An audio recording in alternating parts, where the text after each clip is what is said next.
Donald Trump's election has made Republicans hope and Democrats fear that Barack Obama's legacy will be erased almost overnight.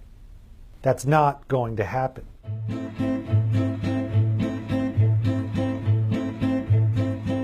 Barack Obama is leaving the White House in a position unlike any other president in living memory. He's not unpopular or disgraced by scandal or dead. Like Ronald Reagan in 1989, Obama leaves behind a prosperous economy and a solid approval rating.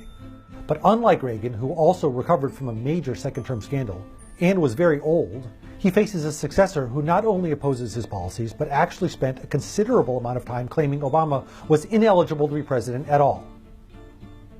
The reason so many people on both sides believe Obama's legacy will be erased by Trump is that very few of them fully understand just how much Obama accomplished in office. Most Republicans think whatever Obama accomplished came through executive actions that can easily be reversed. And most Democrats think Republicans stopped Obama from doing much at all. But the truth is that Obama did a lot, much more than you think, and it will be really hard for Trump to undo most of it. When Obama took office, the scariest thing anybody could imagine, even scarier than President Donald Trump, was the economic crisis. We are in the most serious financial crisis in generations. Remember the biggest meltdown since the Great Depression? He ended it. Obama passed the biggest fiscal stimulus in history. He enacted a bank restructuring plan that everybody hated. So we changed to a simple pass-fail system. However, on reflection, a few of us felt that that system was too rigid. So we changed it once again to pass with an asterisk. When the auto industry was about to go under and take most of the Midwest with it for good, he bailed it out. All those decisions worked, and none of them can be undone. The one Obama achievement everybody can name is Obamacare. For decades, presidents had tried to create universal access to health care. They failed because people without health insurance had no power, and people who did or made money selling it to them were scared of change. Obama cracked the code, finding a way to design a plan that brought the uninsured into the system without taking insurance away from people who had it, and at a cost the industry could live with. Today, after over a year of debate, after all the votes have been tallied, health insurance reform becomes law in the United States of America.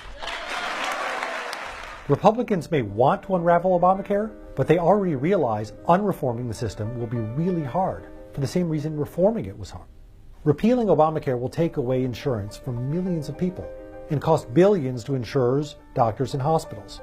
Yeah, Republicans like Trump say just killing Obamacare is worthwhile, but they also say that they'll replace it with something terrific that everybody will love and which also costs way less. We're going to have a health care that is far less expensive and far better. It's impossible to design a plan like that. If you want to give people better insurance, you have to pay for it, either through taxes or through regulations that make insurers sell affordable policies to people who have pre-existing conditions. Obamacare does some of both of those methods. Republicans don't like either.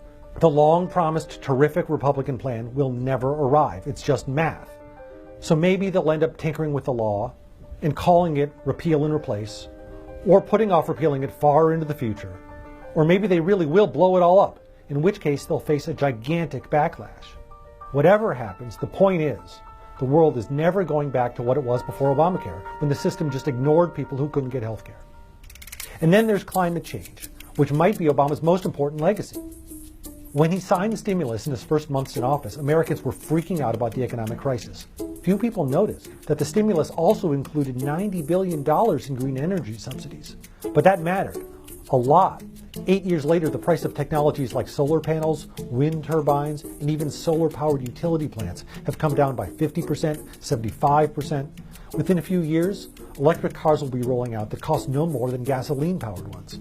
Greenhouse gas emissions, which rose forever, finally peaked under Obama, and then started dropping. And he used that success to strike a historic deal with China to cut emissions.